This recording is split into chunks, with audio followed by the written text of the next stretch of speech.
Hello बच्चों, तो कैसे हैं आप लोग। स्वागत है आपका फिर से आपके अपने यूट्यूब चैनल एचआर आनंद में। मैं हिमांशु आनंद आपका फिर से स्वागत करता हूं। और आज हम लोग सेल चैप्टर को कंटिन्यू करेंगे, जो हम लोगों ने क्लास 11 का सेल शुरू किया था। पिछले क्लास में हम लोगों ने प्रोकैरियोटिक सेल के बारे में बात कर लिया था। ठीक है, मेरी थोड़ी तबीयत ठीक नहीं थी, इसलिए आपको लेक्चर थोड़ा लेट से मिल रहा है और अभी भी थोड़ा अच्छा नहीं लग रहा, लेकिन फिर भी रिकॉर्ड कर लेते हैं। प्रोकैरियोटिक सेल के बारे में हम लोगों ने बात कर लिया था। प्रोकैरियोटिक सेल में मैंने आपको 12 स्ट्रक्चर्स बताए थे। ठीक है, उन 12 के बारे में थोड़ा रिवाइज करते हैं, उसके बाद आगे बढ़ेंगे यूकैरियोटिक सेल में। अब मैं यूकैरियोटिक सेल जब आपको पढ़ाना शुरू करूँगा, ठीक है, तो यूकैरियोटिक सेल में आपको क्या ध्यान रखना है कि ये थोड़ा लंबा है, ये इसमें बहुत सारी डिटेलिंग पढ़नी है। सबसे पहले आज हम लोग इसके 2 स्ट्रक्चर्स के बारे में पढ़ेंगे। पहला पढ़ेंगे इसका सेल मेम्ब्रेन के बारे में, और दूसरा जो पढ़ेंगे वो होगा इसका सेल वॉल के बारे में। ठीक है, और ये दोनों स्ट्रक्चर आज पढ़ेंगे। सेल मेम्ब्रेन में ही बहुत ज़्यादा डिटेलिंग है, तो अच्छा खासा टाइम इसे में निकल जाएगा, उसको समझने में अच्छा खासा टाइम चल जाएगा। ठीक है, चलो शुरू करते हैं। तो देखो, शुरू करते हैं अब हम लोग। पहले पिछले क्लास का थोड़ा बता देता हूँ। पिछले बार नोट शायद अच्छा से नहीं किया था, कोई बात नहीं, इस बार अच्छे से मैंने स्कैन किया है सर, आपको क्लियरली दिख भी रहा होगा यहाँ पे। ठीक है, सबसे पहली बात, पहला स्ट्रक्चर जो हम लोगों ने पढ़ा था प्रोकैरियोटिक में वो था ग्लाइकोकैलिक्स। ग्लाइकोकैलिक्स किस चीज़ से बना था? वो बना था म्यूकोपॉलीसैकेराइड से। ये 2 तरह का होता है, एक होता है कैप्सूल, एक होता है स्लाइम। कैप्सूल मेनली क्या करता है? प्रोटेक्शन देने का काम करता है, बचाने का काम करता है होस्ट के इम्यून से। स्लाइम क्या करता है? अटैचमेंट में हेल्प करता है, किसी जगह पे उसको पकड़ के रखता है सेल को। दूसरा हम लोगों ने पढ़ा था सेल वॉल। सेल वॉल किससे बना है? बैक्टीरिया का पेप्टाइडोग्लाइकेन से। पेप्टाइडोग्लाइकेन से बना होता है। सेल वॉल क्या करता है? रिजिडिटी प्रोवाइड करता है, ऑस्मोसिस बर्स्टिंग को प्रिवेंट करता है, मतलब पानी भर जाने के कारण जो ब्लास्ट होता है, प्रोटेक्शन देता है इसको, और इसको शेप प्रोवाइड करता है हमारे सेल को। उसके बाद है हमारा cell membrane. Cell membrane phospholipid का बना हुआ है। ठीक है, और यहाँ पे हमारा जो बाइलेयर्ड होता है सेल मेम्ब्रेन, बाइलेयर्ड स्ट्रक्चर है, इसका बहुत सारा फंक्शन है, हम लोग उसके बारे में डिस्कस करेंगे। उसके बाद आता है फ्लैजेला। फ्लैजेला भी हमारा प्रोटीन से बना है। 2 तरह का फ्लैजेला मैंने आपको बताया था, एक था प्रोकैरियोटिक सेल का, एक यूकैरियोटिक सेल का। प्रोकैरियोटिक सेल का जो बना हुआ था वो बना था किससे? फ्लैजेलिन प्रोटीन से। और यूकैरियोटिक सेल का किससे बना था? ट्यूबुलिन प्रोटीन से। ठीक है, ट्यूबुलिन प्रोटीन से। फेम्ब्रिया के बारे में बात किया फिर हम लोग ने। ये ब्रिसल शेप का होता है, जिस तरह ब्रश का धागा होता है उस तरह का ब्रिसल शेप का होता है, अटैचमेंट में हेल्प करेगा। उसके बाद पिलाई जो है वो ट्यूबुलर शेप का होता है, इसके बारे में हम लोगों ने बात किया था। मेनली ये कॉन्जुगेशन में हेल्प करता है, जब हम लोगों ने फर्टिलिटी प्लाज्मिड के बारे में बात किया था। देखो, अगर पिछले लेक्चर नहीं देख रखा है, डायरेक्टली इस लेक्चर पे आ रहे हो तो कुछ समझ में नहीं आएगा, पिछला लेक्चर पहले देख लेना।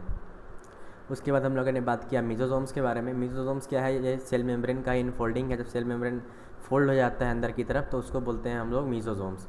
इसका बहुत सारा फंक्शन है, क्योंकि मेनली जो प्रोकैरियोटिक ऑर्गेनिजम्स होते हैं वो सिंगल सेल के होते हैं, तो इनमें रिस्पायरेशन वगैरह करने के लिए एक स्पेसिफिक ऑर्गन नहीं होता। तो यहाँ पे रिस्पायरेशन, जो श्वसन, सांस लेने वाली क्रिया जो होती है, वो कौन करता है? मेसोसोम। सेल वॉल फॉर्मेशन में कौन हेल्प करता है? मेसोसोम। इसका 4 फंक्शन मैंने आपको बताया था, वो चारों यहाँ लिखे हुए हैं, number 1, number 2, number 3 and number 4। ये आपको होना चाहिए याद। क्रोमेटोफोर के बारे में मैंने बताया था कि मेसोसोम्स में अगर फोटोसिंथेटिक पिगमेंट प्रेजेंट होगा तो उसे हम लोग क्रोमेटोफोर बोलेंगे। ग्रीन पिगमेंट्स प्रेजेंट होता है जो कि फोटोसिंथेसिस करने में हेल्प करता है। फिर हम लोग ने न्यूक्लियोइड के बारे में बात किया, और न्यूक्लियोइड में हम लोगों ने देखा था कि ये जो है हमारा ये मेन डीएनए है। ठीक है, ये डबल स्टैंडर्ड होता है, क्लोज होता है, जीनोमिक डीएनए भी इसको बोलते हैं, ये सर्कुलर होता है। प्लाज्मिड के बारे में बात की, ये एक्स्ट्रा क्रोमोसोमल डीएनए जो एक्स्ट्रा फीचर प्रोवाइड करता है, इसको जादू एक तरह से तुम बोल सकते हो, मैंने पिछले क्लास में बताया था। राइबोसोम क्या है? प्रोटीन सिंथेसिस में हेल्प करता है। राइबोसोम में मैंने आपको 2 यूनिट बताया था, एक था आपका 70S और एक था आपका 80S। 50-30 से मिल के बनता था 70 और 60-40 से मिल के बनता था 80, ये मैंने आपको बताया है।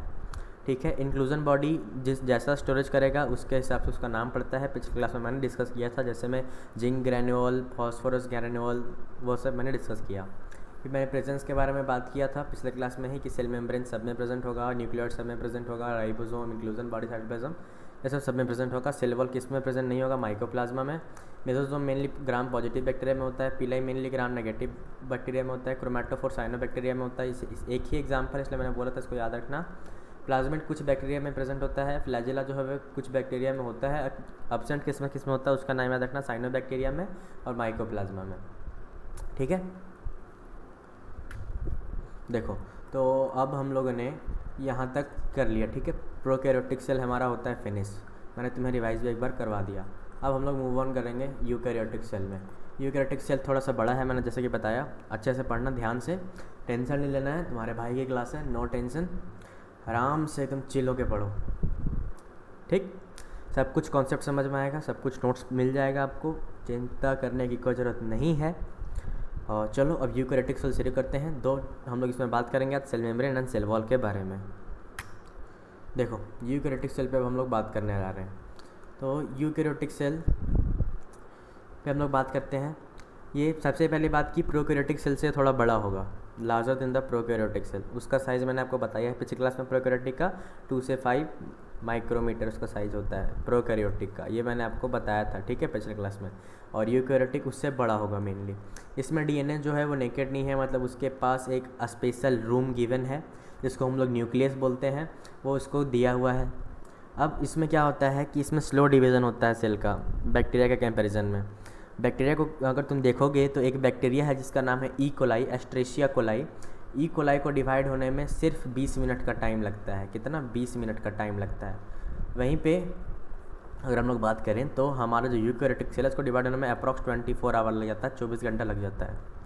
और यहाँ पे मेम्ब्रेन बाउंड ऑर्गेनेली है, मतलब जहाँ जहाँ रिएक्शंस हो रहे होते हैं वो मेम्ब्रेन बाउंड है ऑर्गेनेली वो सारे। और उसमें से एग्जांपल ले लें तो एंडोप्लाज्मिक रेटिकुलम, माइटोकॉन्ड्रिया, ये सब आपने 10 में पढ़ के आया है, फिर से आपको पढ़ना है। ये देखो, यूकैरियोटिक सेल यूनिसेलुलर भी होगा और मल्टी सेलुलर भी होगा। वो सिर्फ यूनिसेलुलर होता था, प्रोकैरियोटिक सेल सिर्फ यूनिसेलुलर होता था। ये तुम्हारे यूनिसेलुलर भी होगा और मल्टी सेलुलर भी होगा। थोड़ा किंगडम्स के बारे में बात करते हैं। तो इसके बारे में तुमको बिल्कुल नहीं पता क्योंकि मैंने चैप्टर 2 तुम लोग को पढ़ाया नहीं है। चलो थोड़ा सा बोर्ड पे इसके बारे में डिस्कस कर लेते हैं, ठीक है। तो यहीं पे कर लेते हैं।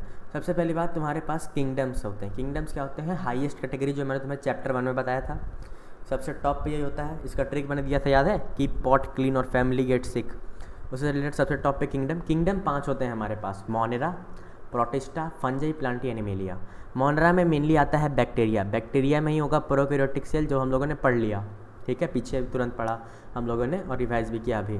इसमें 2 तरह के होते हैं, आर्की बैक्टीरिया और यू बैक्टीरिया, इसके बारे में हम लोग चैप्टर 2 में पढ़ेंगे। अभी इसको मारो गोली। प्रोटिस्टा यूनिसेलुलर यूकैरियोटिक ऑर्गेनिजम्स होते हैं। इसमें सिंगल सेल वाले यूकैरियोट्स किस किंगडम में आएंगे? प्रोटिस्टा में। और मल्टी सेलुलर यूकैरियोटिक किस में आते हैं? फंजाई में, प्लांटी में और एनिमेलिया में। हम लोग आते हैं एनिमेलिया में, प्लांट्स आते हैं प्लांटी में, फंगस आएगा फंजाई में, ठीक है। अब यूकैरियोटिक सेल को थोड़ा डायग्राम देखो कि क्या क्या है इसमें। सबसे पहले यहाँ पे तुम देख पा रहे हो अंदर एक मैंने ग्रीन कलर से स्ट्रक्चर बना रखा है। ये क्या है? डीएनए। ये जो सबसे अंदर है आपका, ये है डीएनए। डीएनए एक स्पेशल रूम से बाउंड है, देखो स्ट्रक्चर से बाउंड है, एक स्पेशल स्ट्रक्चर इसके आसपास है। उसको हम लोग क्या बोल रहे हैं? That is nucleus. वो क्या है? हमारा न्यूक्लियस। ये हमारा सबसे बाहर वाला क्या होगा? Cell wall. ये एनिमल में नहीं होता है, यहाँ पे मैंने लिख भी रखा है, जैसे प्लांट में होगा उसके अंदर होगा सेल मेम्ब्रेन, ठीक। सारे स्ट्रक्चर्स के बारे में बात करेंगे, उससे पहले ये देखो, अब मेम्ब्रेन बाउंड ऑर्गेनेली हमारे पास हैं अंदर, जो सेल के अंदर। अब ऑर्गेनेलीज जो है, जैसे ये एंडोप्लाज्मिक रेटिकुलम है, ईआर है, या इसमें से कुछ मेम्ब्रेन बाउंड होते हैं, कुछ मेम्ब्रेन बाउंड नहीं होते हैं। तो उसी में जो मेम्ब्रेन बाउंड होंगे और कितने मेम्ब्रेन उसके सराउंडिंग में होंगे वो मैंने यहाँ पे लिखा है। सबसे पहले तो डबल मेम्ब्रेन, सिंगल मेम्ब्रेन और विदाउट मेम्ब्रेन, इसका मैंने ट्रिक बना रखा है। सबसे पहले देखो, डबल मेम्ब्रेन में याद रखना MPN, ठीक है, और सिंगल मेम्ब्रेन में याद रखना है RCN। तो ट्रिक क्या है? MPN, और ये हो गया डबल मेम्ब्रेन वाला, इसमें याद रखना है MPN डबल मेम्ब्रेन वाला, और RCN इसमें कोई भी मेम्ब्रेन नहीं होगा, 0 मेम्ब्रेन वाला।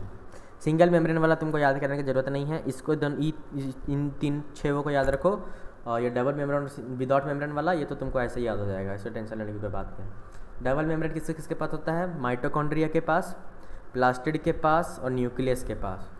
बिना मेम्ब्रेन वाला कौन है? राइबोसोम, सेंट्रियोल और न्यूक्लियोलस। सबके बारे में डिटेल में भी पढ़ना है, टेंशन नहीं। सिंगल मेम्ब्रेन वाला ER है, जॉल्जी बॉडी है, लाइसोसोम है, वैक्यूल है, पेरोक्सिसोम है, माइक्रोबॉडीज है। ट्रिक याद रखना, MPN डबल मेम्ब्रेन वाला, RCN बिना मेम्ब्रेन वाला। अब अच्छे से स्ट्रक्चर देखो यूकैरियोटिक सेल का। ये यूकैरियोटिक सेल का आपका स्ट्रक्चर है, ठीक है। सबसे पहले बात यहाँ पे हम लोग बात कर लेते हैं डीएनए और न्यूक्लियस के बारे में। ये जो सबसे अंदर ग्रीन वाला दिख रहा है ये क्या है? डीएनए। इस ग्रीन वाले में देखो कहीं कहीं पे ये मैंने ग्रीन कलर से डार्क किया हुआ है, देखो ये जो डार्क स्ट्रक्चर है, यहाँ पे भी डार्क स्ट्रक्चर है ना, ये जो ग्रीन वाला डार्क है ये क्या है? ये है न्यूक्लियस, न्यूक्लियोलस। न्यूक्लियस के अंदर जब क्रोमोसोम बहुत ज़्यादा कंडेंस हो जाता है एक जगह पे तो उसको बोलते हैं न्यूक्लियोलस। अब न्यूक्लियस के तुम देखो यहाँ पे पतले पतले धागे भी हैं कुछ, न्यूक्लियोलस तो है, उसके आसपास पतले पतले धागे भी कुछ हैं, वो है क्रोमैटिन। क्रोमैटिन जो है जब वो कंडेंस होता है, मतलब जब वो एक जगह पे बहुत ज़्यादा जमा हो जाता है तो उसी को बोलते हैं हम लोग क्रोमोसोम।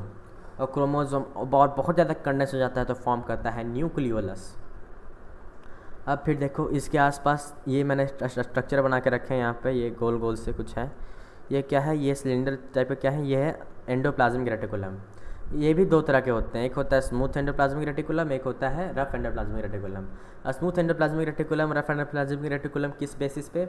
ये होता है basis of ribosome. Ribosome present है या फिर नहीं है उस बेसिस पे। अगर राइबोसोम प्रेजेंट है आपका तो वो होगा रफ एंडोप्लाज्मिक रेटिकुलम, और अगर राइबोसोम एब्सेंट है तो वो होगा स्मूथ एंडोप्लाज्मिक रेटिकुलम। क्योंकि राइबोसोम थोड़ा कंकड़ टाइप का छोटा छोटा होता है, देख भी पा रहे हो कंकड़ जैसे लग रहा होगा, तो कंकड़ प्रेजेंट होगा तो रफ हो जाएगा सरफेस, इसलिए यहाँ बोला rough endoplasmic reticulum.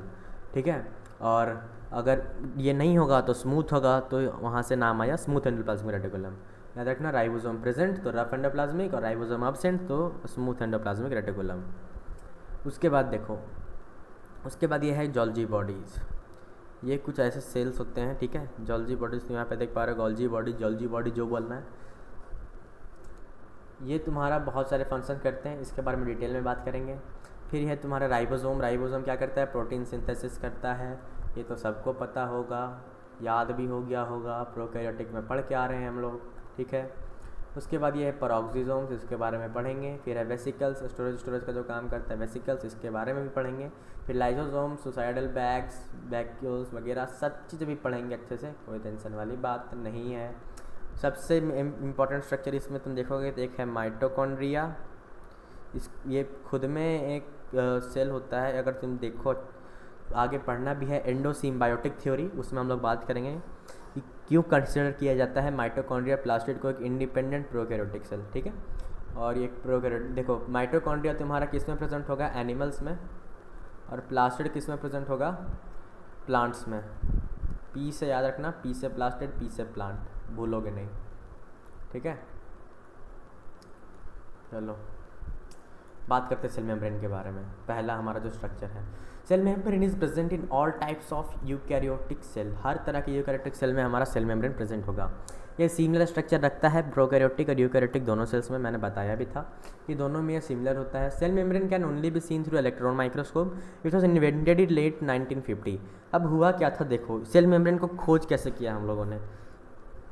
Cell membrane को जब इन्वेंशन हुआ तो वो हुआ था इलेक्ट्रॉन माइक्रोस्कोप के खोज होने के बाद, क्योंकि हम लोग इसको सिर्फ इलेक्ट्रॉन माइक्रोस्कोप से ही देख सकते हैं। अगर आपको पता नहीं है इलेक्ट्रॉन माइक्रोस्कोप और कंपाउंड माइक्रोस्कोप क्या होता है, तो लेट मी टेल यू। दो तरह के माइक्रोस्कोप होते हैं, एक होता है इलेक्ट्रॉन माइक्रोस्कोप, इसका नाम इलेक्ट्रॉन माइक्रोस्कोप क्यों पड़ा, और एक होता है कंपाउंड माइक्रोस्कोप। कंपाउंड माइक्रोस्कोप जो आपका स्कूल में होगा, ये जो आप स्कूल में स्लाइड को ऑब्जर्व करते हो वो होता है कंपाउंड माइक्रोस्कोप, ठीक है, छोटा सा होता है। इलेक्ट्रॉन माइक्रोस्कोप एक बहुत बड़ा डिवाइस है, ये इलेक्ट्रॉन जैसे छोटे छोटे चीज़ों को, मतलब बहुत छोटे छोटे चीज़ों को देख सकता है, जो हम लोग कंपाउंड माइक्रोस्कोप से नहीं देख सकते। अब इलेक्ट्रॉन माइक्रोस्कोप में का इन्वेंशन अप्रॉक्स 1965 के लगभग में हुआ। तो सेल मेम्ब्रेन को तो हम लोग देख नहीं सकते थे कंपाउंड माइक्रोस्कोप से, इसको तो नहीं देखा जा सकता था। तो जब इलेक्ट्रॉन माइक्रोस्कोप का खोज हुआ तब हम लोगों ने सेल मेम्ब्रेन को ऑब्जर्व किया, ठीक है, सेल मेम्ब्रेन को हम लोगों ने देखा। और हम लोगों ने देखा, उससे पहले भी हम लोग को सेल मेम्ब्रेन के बारे में कुछ ना कुछ आइडिया था, हमारे साइंटिस्ट ने कुछ ना कुछ सोचा था इस पर। अब क्या सोचा था, कैसे सोचा था, उसी के बारे में हम लोग को पढ़ना है। चलो देखते हैं। देखो, अब उससे पहले तक तो हम लोग को पता नहीं था बिफोर 1950 कि क्या होता होगा, क्योंकि इलेक्ट्रॉन माइक्रोस्कोप को 1950 के लगभग में हम लोगों ने खोजा था। और हम लोग को तो पहले से पता था कि सेल मेम्ब्रेन जैसा कुछ होता है। अब सेल मेम्ब्रेन कैसा था, क्या उसका बनावट है, इसको जानने के लिए साइंटिस्टों ने बहुत मेहनत किया और कैसे केमिकली उसको स्टडी किया, उसके बारे में थोड़ा बहुत हम लोग जानेंगे, देखेंगे कि क्या क्या उन्होंने किया था। और जब केमिकली उन लोगों ने स्टडी किया तो क्या पाया कि सेल मेम्ब्रेन जो है वो बना हुआ है लिपिड से और प्रोटीन से। लिपिड और प्रोटीन दो चीज़ के हेल्प से हमारा सेल मेम्ब्रेन जो है वो बना हुआ है। अब लिपिड क्या होता है? लिपिड्स मैंने तुम्हें क्या बताया था? हाइड्रोफोबिक। पहला लेक्चर याद करो, पहला क्या मतलब सेल का पहला लेक्चर जब मैंने तुम्हें बेसिक्स बता रहा था तो मैंने बताया था कि ये वाटर से इसको नफरत है, वैसा वाला आदमी है बेचारा ये लिपिड। तो main lipid present in membrane is phospholipid. Lipid का एक पार्ट मतलब एक टाइप बोल सकते हो फॉस्फोलिपिड। इसको क्यों फॉस्फोलिपिड बोलते हैं ये पिछले क्लास में मैंने डिस्कस किया था, क्योंकि जब हम लोग फॉस्फेट दो फैटी एसिड और ग्लिसरॉल को मिला के बनाते हैं तो बनाते हैं फॉस्फोलिपिड। ठीक है, मैं बार बार बोल रहा हूँ, पिछला लेक्चर नहीं देखा है तो ये लेक्चर समझ में नहीं आएगा, पिछला लेक्चर देख के आना पहले। ठीक है, चलो अब ये मैंने बताया था पिछले क्लास में भी कि ये वाला हाइड्रोफिलिक होता है, ये हाइड्रोफोबिक होता है। इसमें हम लोग कंफ्यूज भी हुए थे पिछले क्लास में, याद है जो मैंने तुम्हें बोला भी था। तो ऊपर वाला हाइड्रोफिलिक होता है मतलब ये पानी से इसको भाई क्या है, इसको है पानी से प्यार। उसके नीचे क्या है हाइड्रोफोबिक वाला, हाइड्रोफोबिक भाई को क्या है, इसको है नफरत हाइड्रोफोबिक वाले को। तो ये पानी को एब्जॉर्ब मतलब पानी में ये एब्जॉर्ब कर देगा और ये नहीं करने देगा। Made up of saturated unsaturated hydrocarbon chain, ये सब आप लोग केमिस्ट्री में आराम से पढ़ना, हाइड्रोकार्बन चेन क्या होता है। देखो अब ये जो फॉस्फोलिपिड है इसको इस तरह से हम लोग अरेंज करते हैं, जो तुम देख पा रहे हो ना बाइलेयर्ड फॉर्म, इस तरह से इसको अरेंज करके बनाते हैं सेल मेम्ब्रेन। ठीक है, अब proteins in cell membrane, proteins को सेल मेम्ब्रेन में जो प्रोटीन्स हैं उसको किस बेसिस पे हम लोग डिवाइड किए? हम लोग इसको डिवाइड किए on the basis of extraction, कितना आसानी होगा उसको निकाल पाना। थोड़ा सा बोर्ड पे चल के मैं बताता हूँ।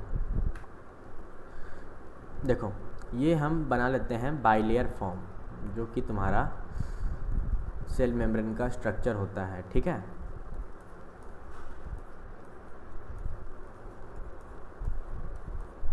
ऐसा सा सेल मेम्ब्रेन का स्ट्रक्चर होता है। अब एक्सट्रैक्शन के मान लो कोई प्रोटीन यहाँ प्रेजेंट है, एक प्रोटीन मेरा यहाँ है, एक प्रोटीन मान लेते हैं यहाँ है, एक प्रोटीन मेरा यहाँ ऐसे अटैच्ड है, और ठीक है एक प्रोटीन मान लेते हैं यहाँ है, एक प्रोटीन यहाँ ऊपर सरफेस पे है, और एक प्रोटीन पूरा एकदम यहाँ से यहाँ तक अटैच है ऐसे। तो हम लोगों ने जो प्रोटीन्स को डिवाइड किया सेल मेम्ब्रेन के बेसिस में, तो किस बेसिस को हम लोगों ने देखा? एक्सट्रैक्शन के बेसिस पे। एक्सट्रैक्शन का मतलब होता है उसको निकाल पाना, सेल मेम्ब्रेन से कैसे कितना आसान होगा उसको निकाल पाना। अब ये तो मैंने थोड़ा यहाँ दूर दूर बनाया है, बट इतना दूर दूर होता नहीं है। ठीक है, ये इतना दूर दूर नहीं होता। अब यहाँ पे चिपके हुए हैं आपस में, तब ऊपर वाले को निकालना ज़्यादा आसान होगा या फिर अंदर वाले को? ये तुम लोग बताओ, सोचो मन में, ऊपर वाले को निकालना ज़्यादा आसान होगा या फिर अंदर वाले को? ऑफकोर्स ऊपर वाले को। ऊपर वाले को हम लोग ईजिली निकाल पाएंगे। ठीक है, और नीचे वाले को निकालने में ये क्योंकि बहुत ज़्यादा अंदर है, इसको दिक्कत होगा निकालने में। वही मैंने यहाँ पे लिख रखा है कि तुम्हारा जो प्रोटीन सेल मेम्ब्रेन है एक बाहर की तरफ होता है जिसको हम लोग बोलते हैं पेरिफेरल प्रोटीन। ये देखो ऊपर की तरफ है, ये है पेरिफेरल प्रोटीन बाहर की तरफ। एक पूरा अंदर इसमें अंदर घुसा हुआ है उसको बोलते हैं इंट्रिंसिक प्रोटीन, जो कि फुली अंदर है। और एक होता है पार्शियल, जो कि 50% है अंदर। ठीक है, तो दो तरफ से हम लोग इसको डिवाइड किए, एक हुआ पेरिफेरल प्रोटीन, एक हुआ इंट्रिंसिक प्रोटीन। पेरिफेरल जो कि सरफेस पे प्रेजेंट होगा सेल मेम्ब्रेन का, और इंट्रिंसिक जो कि पार्शियली या फिर पूरी तरह से मेम्ब्रेन के अंदर घुसा हुआ होगा। अब ये जो ऊपर पेरिफेरल है इसको निकालना आसान है, और जो इंट्रिंसिक अंदर घुसा हुआ है इसको निकालना थोड़ा डिफिकल्ट है। ठीक है, इसलिए इसको बाहर निकालने के बेसिस पे हम लोग दो तरह से डिवाइड किए, एक हुआ पेरिफेरल प्रोटीन और एक हुआ इंट्रिंसिक प्रोटीन। आज मैं आशा करता हूँ कि तुम लोगों को क्लियर दिख रहा होगा, क्योंकि मैंने बहुत ज़्यादा जूम करके आज पढ़ाया है। ठीक है, आज वैसा दिक्कत नहीं होना चाहिए। Protein amount very according two membrane, membrane two membrane ये वेरी करता है, किस जगह का वो सेल मेम्ब्रेन है उस पर वेरी करेगा, किस सेल का सेल मेम्ब्रेन है उस पर वेरी करेगा, कितना अमाउंट ऑफ उसमें प्रोटीन है। ह्यूमन सेल मेम्ब्रेन में 52% प्रोटीन होता है और 40% लिपिड होता है। ये डेटा याद रखना कि ह्यूमन सेल मेम्ब्रेन में, ह्यूमन का जो सेल मेम्ब्रेन होता है, ह्यूमन का जो सेल होता है उसके सेल मेम्ब्रेन में 52% क्या होता है प्रोटीन, और 40% के अप्रॉक्स होता है लिपिड्स। बाकी के 8% तुम्हारे कोलेस्ट्रॉल कार्बोहाइड्रेट्स वगैरह होते हैं। अब कुछ हम लोग मॉडल्स के बारे में बात करते हैं। ये तुम्हारे एनसीईआरटी में नहीं है लेकिन फिर भी बता देते हैं, कभी कभी नीट वाले एग्जाम में दे देता है। वैसे तुम लोग प्रिपेयर कर रहे हो तो अच्छी बात है, नहीं कर रहे हो तो कोई टेंशन की बात नहीं है, एक बार समझ लो, इससे तुमको आइडिया होगा कि कैसे खोजा था। तो देखो सबसे पहले आया डैनियल डेविसन मॉडल। इन्होंने क्या बोला, अभी तक इतना तो हम लोग को पता चल गया था, क्योंकि अभी तक इलेक्ट्रॉन माइक्रोस्कोप आया नहीं है, उसके पहले का हम लोग बात कर रहे हैं। और हम लोग को इतना पता है कि क्या चीज़ से बना है, वो बना है प्रोटीन से और लिपिड से। तो सबसे पहले इन्होंने क्या बोला डैनियल डेविसन ने, कि ये जो तुम्हारा है, ऐसा हो सकता है कि ये जो हमारा फॉस्फोलिपिड है ये बाइलेयर अरेंज है, और जो प्रोटीन्स है वो उसके ऊपर एकदम सैंडविच के जैसा पैक है। तुमने अगर सैंडविच खाया है और नहीं भी खाया तो कोई बात नहीं, मैंने भी आज तक नहीं खाया है। सैंडविच में कुछ नहीं, ब्रेड के अंदर वो भर देते हैं सब्जी थोड़ा और ऊपर से पैक कर देते हैं, तो वही तुम्हारा ये ऊपर से प्रोटीन है और नीचे से प्रोटीन है और बीच में पैक किया है, इसलिए इसको हम लोग नाम दिए सैंडविच मॉडल। ये तुम्हारे एग्जाम में नहीं आएगा, बस ऐसा सुन लो, बता रहा हूँ सुन लो, ताकि ये जो आएगा सिंगर निकल्सन ये तुमको समझ में आए कि आया कहाँ से था, कैसे इसको हम लोग ने समझा था, ठीक है, इसलिए थोड़ा सा सुन लो इसको। उसके बाद है रॉबर्टसन मॉडल। इन्होंने क्या बोला कि कुछ कुछ जगह पे प्रोटीन है, इसलिए इसको नाम दिया यूनिट मेम्ब्रेन मॉडल, ठीक। अब देखो ये जो है तुम्हारा सबसे इम्पोर्टेंट वो है सिंगर एंड निकोलसन मॉडल, ये सबसे इम्पोर्टेंट है। इन्होंने क्या बोला कि ये सब देखो यहाँ पे मैंने लिख रखा था ओनली एक्सेप्टेड मॉडल या फिर मॉड्यूल, ये किन्होंने दिया था, सिंगर एंड निकोलसन मॉडल। तो आपको क्वेश्चन आएगा एग्जाम में कि the only accepted model of cell membrane was given by whom, तो आप लिखोगे Singer and Nicolson. Singer and Nicolson का ही मॉडल जो था, जिसका नाम था फ्लूइड मोजाइक मॉडल, ये एक्सेप्ट किया गया सारे साइंटिस्टों के द्वारा कि हाँ ये सही होगा। फ्लूइड मोजाइक मॉडल, ये नाम याद रखना। लिपिड बाइलेयर है, मतलब उनका ये बोलना था कि हाँ लिपिड बाइलेयर है, वो बात सही है, बिल्कुल सही है। और ये एक सेमी फ्लूइड है। सेमी फ्लूइड क्यों है?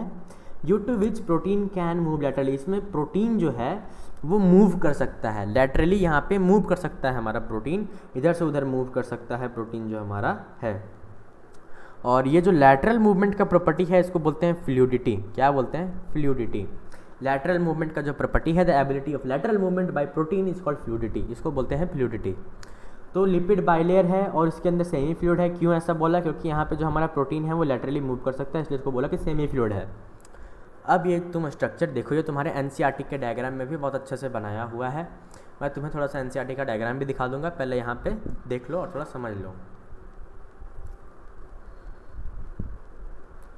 आज तुम लोग को नोट्स में कोई वैसा प्रॉब्लम तो नहीं होना हो चाहिए कि क्लियर नहीं दिख रहा है, एचडी में मैं खींच के लाया हूँ सच्चे। ये देखो, ये कुछ प्रोटीन है, मान लो ये एक प्रोटीन है, ये भी एक प्रोटीन है ग्रीन वाला, ये प्रोटीन है रेड वाला भी। अब ये जो है इस यहाँ पे तुम देखो, ये लिपिड, ये फॉस्फोलिपिड है, क्योंकि बताया मैंने लिपिड का स्ट्रक्चर है। तो लिपिड के ऊपर ये शुगर लगा हुआ है, ये जो यहाँ से इतना लंबा है ना, ये क्या है? शुगर, इसलिए इसको नाम क्या दिए? ग्लाइकोलिपिड। ग्लाइको क्यों? क्योंकि शुगर को हम लोग क्या चीज़ से बुलाते हैं? ग्लाइको वर्ड यूज़ करते हैं शुगर के लिए, ठीक है। ग्लूकोज ग्लाइको से तुम रिलेट कर पाओगे, तो इसलिए इसको लिपिड पे लगा हुआ था शुगर चेन, तो नाम दिए ग्लाइकोलिपिड। अब ये जो शुगर चेन है अगर प्रोटीन पे लगा होगा तो क्या नाम देंगे? ग्लाइकोप्रोटीन। लिपिड पे लगा होगा तो क्या नाम? ग्लाइकोलिपिड। और अगर प्रोटीन पे लगा होगा तो क्या नाम होगा? ग्लाइकोप्रोटीन नाम होगा। अब कुछ कुछ जगह पे अंदर कोलेस्ट्रॉल भी है, ये तुम देख पा रहे हो। ये हमारा जो only accepted model given by Singer and Nicolson, जिसका नाम है फ्लूइड मोजाइक मॉडल, ये इन्होंने दिया। देखो मैंने यहाँ पे लिखा भी है, glycolipid sugar chain on lipid, और ग्लाइकोप्रोटीन क्या है? Sugar chain on protein. Sugar का चेन अगर लिपिड पे लगा होगा तो ग्लाइकोलिपिड, प्रोटीन पे लगा होगा तो ग्लाइकोप्रोटीन। लिपिड हमारा कैसा है? फॉस्फोलिपिड से मैंने बताया बना हुआ है। कोलेस्ट्रॉल भी इसमें है जगह जगह पे। प्रोटीन इंटेग्रल एक्सटेंसिक दो तरह का इसमें है, अंदर से भी है और बाहर से भी है। कार्बोहाइड्रेट भी इसके अंदर है, जो कि बनाता है तुम्हारा ग्लाइकोप्रोटीन और ग्लाइकोलिपिड, ठीक। आओ नीचे देखो, अब यहाँ पे समझो। सबसे पहले मैं क्या लिख रखा है? Polar molecule. पोलर मॉलिक्यूल क्या है? हाइड्रोफिलिक है। हाइड्रोफिलिक मतलब डायरेक्टली अंदर नहीं जा सकता है, क्योंकि हमारा लिपिड हाइड्रोफोबिक है, इसको जाने नहीं दिया जाएगा। अब हम लोग क्या बात करेंगे? सॉरी ये मैंने गलत लिखा है यहाँ पे, ठीक है।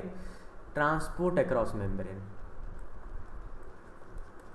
ट्रांसपोर्ट की बात करेंगे। मैंने बताया था तुम्हें सबसे शुरू क्लास में कि हमारा जो सेल है उसको खाना पानी कहाँ से आता है? सेल मेम्ब्रेन के थ्रू आता है।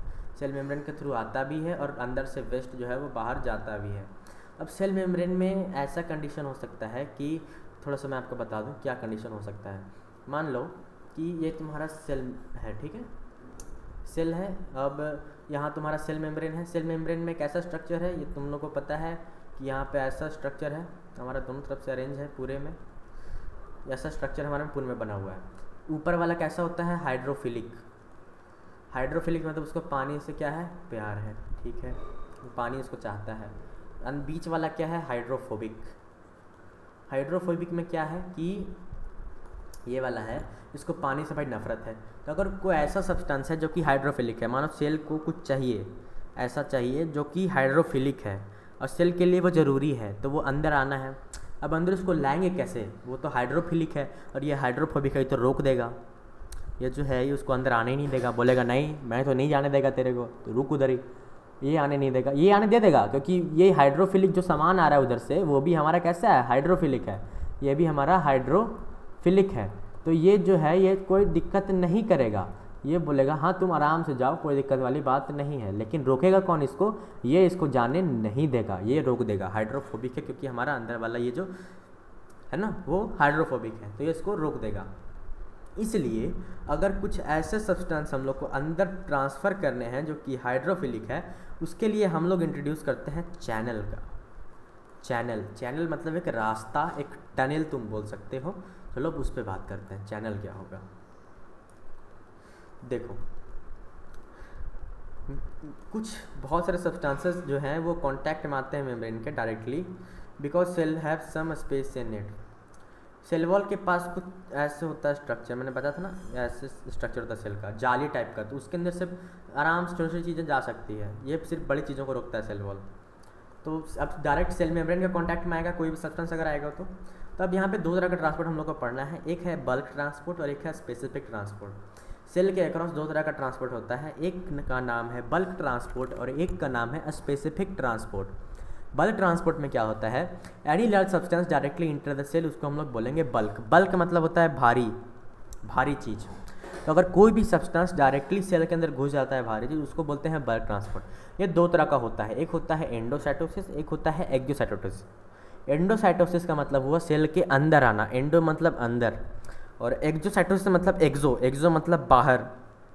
तो दो तरह का हुआ, एंडो मतलब अंदर आना, एक्सो मतलब बाहर जाना, और साइटोसिस मतलब सेल का रिलेटेड है ये साइटोसिस, ठीक है।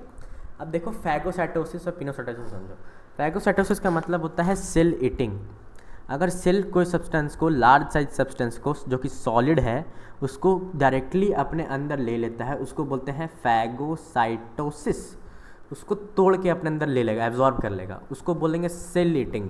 ईटिंग क्यों बोले, क्योंकि ये खा रहा है अभी, वो जो हम लोग ऑब्जर्व कर रहे हैं वो कैसा है, सॉलिड है, सॉलिड को खा रहा है, इसलिए बोले सेल ईटिंग, फैगोसाइटोसिस। तो एंडोसाइटोसिस में दो है, फैगोसाइटोसिस और पिनोसाइटोसिस। पिनोसाइटोसिस में क्या होता है, सेल का ड्रिंकिंग। अगर कोई लिक्विड लार्ज साइज का सब्सटेंस उसको एब्जॉर्ब कर रहा है सेल हमारा, तो उसको बोलेंगे सेल ड्रिंकिंग, क्योंकि वो लिक्विड फॉर्म में पी रहा है, लिक्विड को पीते हैं हम लोग। और ये प्रोसेस को क्या बोलते हैं, पिनोसाइटोसिस। तो फैगो मतलब खाना और पिनो मतलब पीना, पीनो पीलो याद रखना, तो पीना, ठीक है, पानी को पीते हैं। उसी तरह ये भी सेल को सेल ड्रिंकिंग इसको बोलते हैं, क्योंकि ये लिक्विड सब्सटेंस को ऑब्जर्व करता है। तो फैगोसाइटोसिस खाना और पिनोसाइटोसिस पीना। देखो अब एंडोसाइटोसिस हो गया। एक्सोसाइटोसिस देखो, एक्सोसाइटोसिस में क्या होता है, some waste material some proteins are thrown out with the help of vacuoles. Vacuoles के बारे में भी आगे पढ़ेंगे। कुछ ऐसे गोल गोल से स्ट्रक्चर होते हैं। अब जो वेस्ट सामान होता है, मान लो ये वेस्ट है, ये मेरा जो पार्टिकल है ये वेस्ट पार्टिकल है, जिसको हमको फेंकना है सेल के बाहर। क्या करेंगे, इस वेस्ट को इस वैक्यूल के अंदर डालेंगे और पूरा वैक्यूल का ही सेल से बाहर फेंक देंगे, भाड़ में जाओ, कोई मतलब नहीं है हमको। समझा। देखो तो दो तरह का पढ़ लिए हम लोग। सबसे पहले तो ट्रांसपोर्ट दो तरह का होता है, बल्क और स्पेसिफिक। बल्क में भारी चीज़ होगा, स्पेसिफिक में कुछ हम लोग बात करेंगे अभी। बल्क ट्रांसपोर्ट में दो तरह का होता है, एंडोसाइटोसिस और एक्सोसाइटोसिस। एंडोसाइटोसिस भी दो तरह का होता है, फैगोसाइटोसिस और पिनोसाइटोसिस। फैगो मतलब सेल ईटिंग, पिनो मतलब सेल ड्रिंकिंग, और एक्सोसाइटोसिस मतलब बाहर जाने वाला। इसमें होता क्या, वैक्यूल के अंदर डाल के पूरा वैक्यूल को ही बाहर फेंक देते हैं हम लोग, और वैक्यूल साइड में जाके यहाँ से खुलेगा, इस जो अंदर आया कचरा उसको बाहर फेंकेगा, और फिर वैक्यूल या तो अंदर जाएगा या तो बाहर फेंक दिया जाएगा, ठीक है। अब बात करते हैं स्पेसिफिक ट्रांसपोर्ट के बारे में, ठीक है। ये देखो स्पेसिफिक ट्रांसपोर्ट, इसके बारे में हम लोग अब बात करते हैं। स्पेसिफिक ट्रांसपोर्ट, इसका नाम इसलिए पड़ा कि स्पेसिफिक वर्ड क्यों यूज़ किया यहाँ, उसको एक स्पेशल चीज़ दिया है हम लोगों ने ट्रांसपोर्ट करने के लिए। स्पेसिफिक ट्रांसपोर्ट तीन तरह का होता है। थोड़ा आप आँख को बंद करो और मेरे साथ रिवाइज करो अभी जो तक जो पढ़ा ट्रांसपोर्ट से रिलेटेड। सबसे पहले हम लोगों ने पढ़ा कि ट्रांसपोर्ट जो होता है सेल के अक्रॉस, वो दो तरह से होता है। एक होता है बल्क ट्रांसपोर्ट, जो भारी चीज़ों को हम लोग ट्रांसफ़र करेंगे सेल के अक्रॉस, और एक होता है स्पेसिफिक ट्रांसपोर्ट, जब ट्रांसपोर्ट करने के लिए हम लोग स्पेशल चीज़ देंगे उसको। अब बल्क ट्रांसपोर्ट दो तरह का होता है, एंडोसाइटोसिस और एक्सोसाइटोसिस। एंडोसाइटोसिस में सेल अपने अंदर किसी चीज़ को लेता है और एक्सोसाइटोसिस में सेल अपने अंदर से किसी चीज़ को बाहर फेंक देता है। एंडोसाइटोसिस होता है दो तरह का। पहला तुम्हारा एंडोसाइटोसिस जो होगा वो होगा फैगोसाइटोसिस, यानी कि सेल किसी सब्सटेंस को अपने अंदर खा लेगा।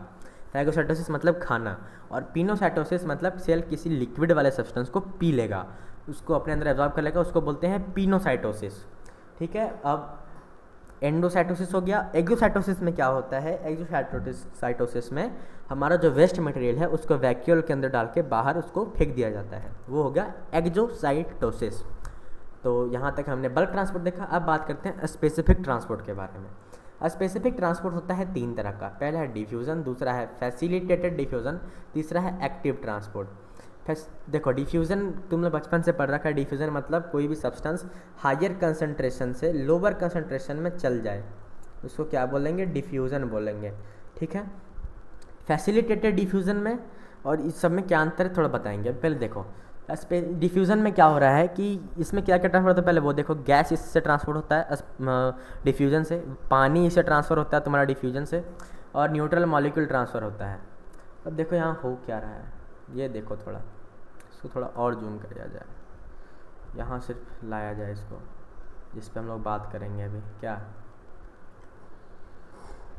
ये देखो, ये तुम्हारा सेल मेम्ब्रेन है जो कि बाइलेयर्ड है, ये ऑक्सीजन है, यहाँ पे कंसंट्रेशन ज़्यादा, यहाँ पे कम, तो ये आराम से यहाँ चला जाएगा। फिर ये देखो कार्बन डाइऑक्साइड है, कार्बन डाइऑक्साइड यहाँ पे, ये तो कार्बन डाइऑक्साइड तो हम लोग बाहर छोड़ते हैं, ठीक है, अपने बॉडी से, तो अंदर ज़्यादा है बाहर कम है, तो आराम से यहाँ ये चला जाएगा। देख लो एरो भी पहले से बना हुआ है। पानी है, पानी अंदर लेना है, पानी आराम से यहाँ तक आ जाएगा, कोई इसको टेंशन वाली बात नहीं है डिफ्यूज़न के थ्रू। ठीक है, लिपिड्स है, लिपिड्स तो भाई कुछ को टेंशन ही नहीं है, ये भी हाइड्रोफिलिक जा सकता है, आराम से अपना जाएगा आएगा, कोई टेंशन नहीं, ये आराम से इस साइड से इस साइड भी जा सकता है, इस साइड से इस साइड भी जा सकता है, कोई इसको दिक्कत वाली बात नहीं है। अब इसके बारे में देखो, फैसिलिटेटेड डिफ्यूज़न, दोनों में कुछ अंतर नहीं है। डिफ्यूज़न में क्या कर रहे थे कि किसी सब्सटेंस को, सबसे पहले तो ये देखो कि इसमें फैसिलिटेटेड डिफ्यूज़न से भेजते क्या गया हम लोग, इसमें सबका अलग अलग चैनल होता है। चैनल मतलब एक टनल होता है, अलग अलग सबका टनल होता है, उसका रास्ता अलग अलग होता है। तुम भाई इसी रास्ते से जाएगा तो दूसरा आया तो तुम उस रास्ते से जाएगा, तीसरा आया तो तुम तीसरे रास्ते से जाएगा, कोई एक दूसरे के साथ अपना रास्ता शेयर नहीं करता है।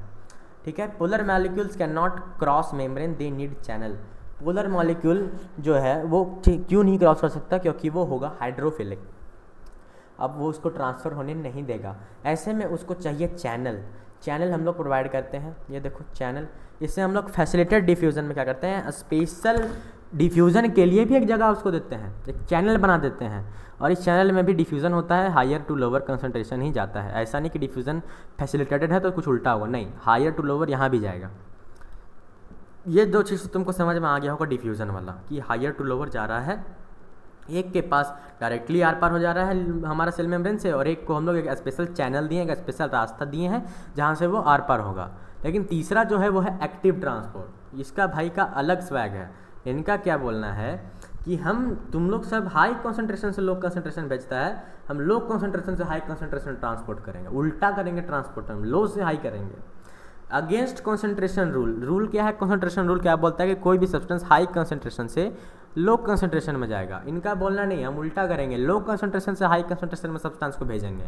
अब तुम अगर किसी चीज़ को कर रहे हो जो कि नेचर के खिलाफ है, नेचर से उल्टा तुम करना चाहोगे, तो उसके लिए तुमको चाहिए क्या, एनर्जी खर्च करना होगा।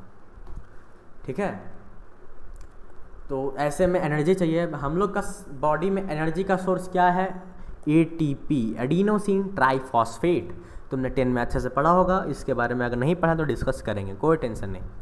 ये क्या बोलते हैं भाई साहब कि हम यहाँ पे देखो, ये तुम्हारा सेल मेम्ब्रेन बना हुआ है, इनका बोलना है कि तुम लोग तो भाई हाई कंसंट्रेशन से लो कंसंट्रेशन भेजते हो ना, हाई टू लो, मैं क्या करूँगा, लो से हाई भेजूँगा, यहाँ पे कम है, इससे मैं खींच के, पंप है ये वाटर पंप, तुम देखो ना वाटर पंप क्या करता है, जो जैसे पानी पटाते हो खेत वगैरह में, वो क्या करता है, कुआं में पानी है या फिर कहीं तालाब में पानी है, वहाँ पानी बहुत ज़्यादा है, मतलब कंसंट्रेशन ऑफ वाटर वहाँ पे ज़्यादा है।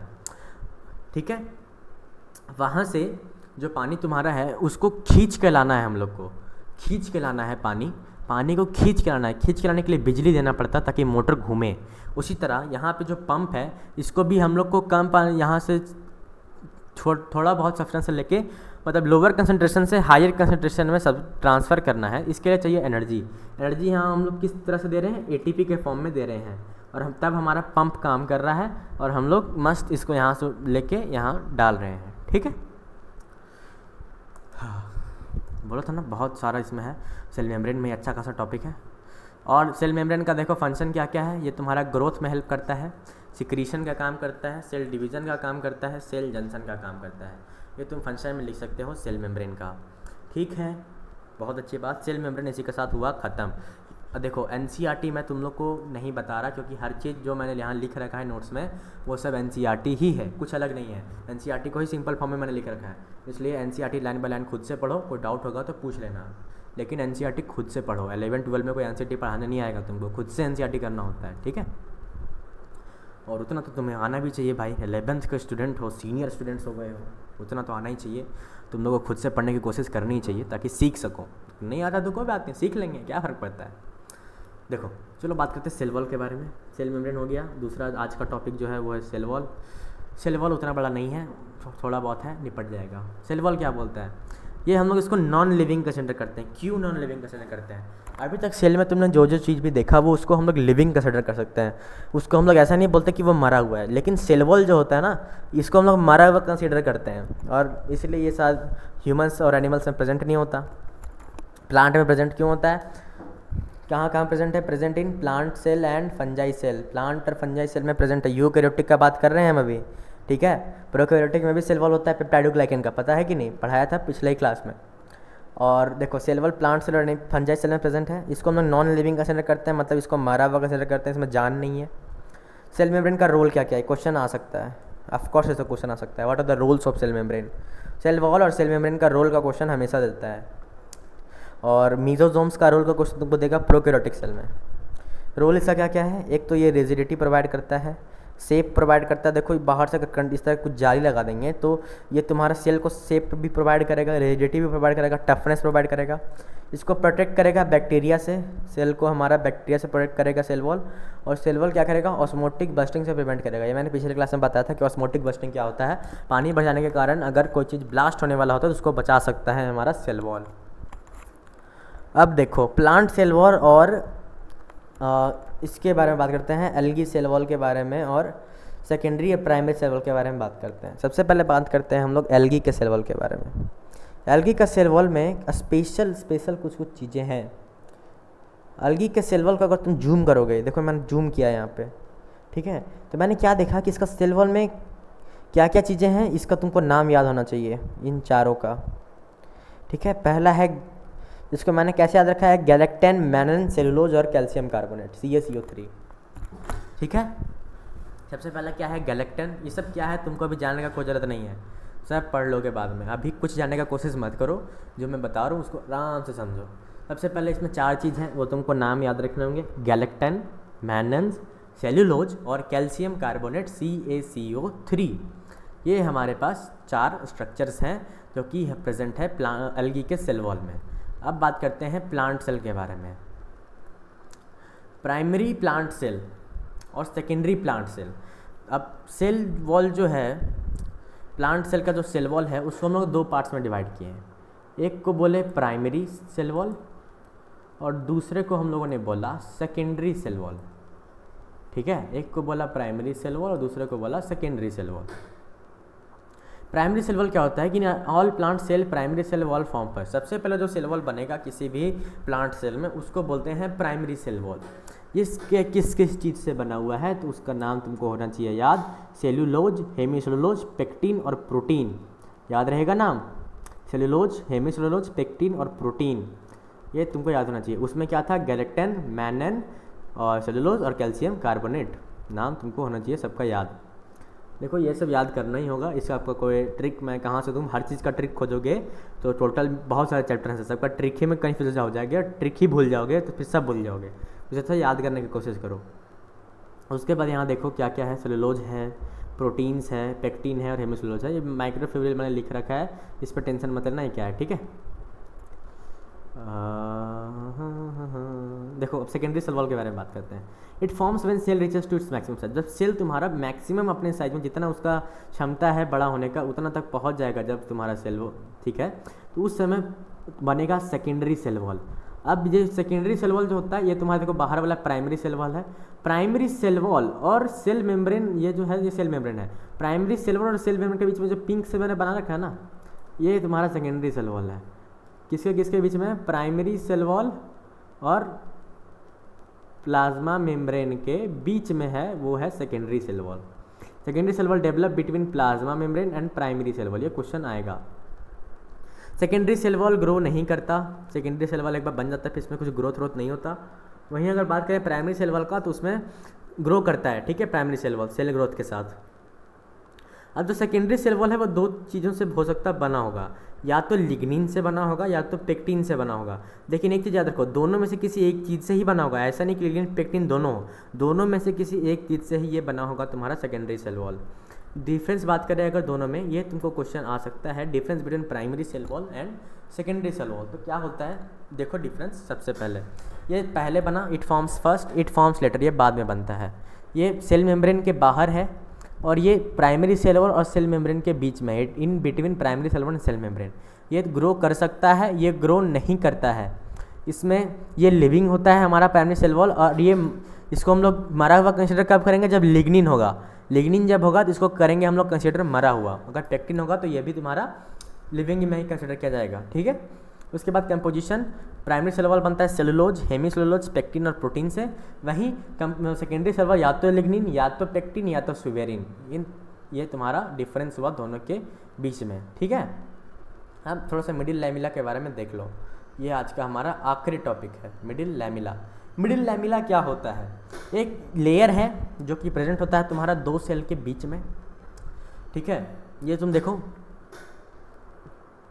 ये क्या करता है ना, मिडिल लैमिला दो सेल को चिपका के रखता है, प्लांट सेल के दो सेल को चिपका के रखता है। यहाँ तुम देख सकते हो बहुत सारे सेल मैंने बना रखे हैं। ये देखो, ये पहला सेल अगर तुम मान लो, ये दूसरा सेल मान लो, तो इसके बीच में एक रास्ता है, दोनों सेल के बीच में एक रास्ता है, साइटोप्लाज्मिक कनेक्शन है। उसको हम लोग क्या बोलते हैं? प्लाज्माडेस्माटा। प्लाज्माडेस्माटा क्या है? साइटोप्लाज्मिक कनेक्शन बिटवीन नेक्बरिंग सेल, मतलब दोनों के साइटोप्लाज्म को कनेक्ट कर रहा है, इसलिए उसको हम लोग ने नाम दिया cytoplasmic connection between neighbouring plant cells. यहाँ पे क्या क्या एब्सेंट होगा? साइट प्लाज्माडेस्माटा में मिडिल लैमिला एब्सेंट होगा, सेल वॉल एब्सेंट होगा और सेल मेम्ब्रेन। देख लो तुम यहाँ पे, ना तो तुम्हारे यहाँ पे सेल वॉल है, ना सेल मेम्ब्रेन है, ना मिडिल लैमिला है, ठीक है। तो आज के लिए इतना ही, मिलते हैं नेक्स्ट क्लास में, और तब तक के लिए आराम से एनसीईआरटी को पढ़िए, अच्छे से समझिए। शायद आज का क्लास थोड़ा छोटा होगा, और नेक्स्ट क्लास से हम लोग अच्छे से सारी चीज़ों को डिस्कस करेंगे। आज भी हम लोगों ने बहुत अच्छे से समझा।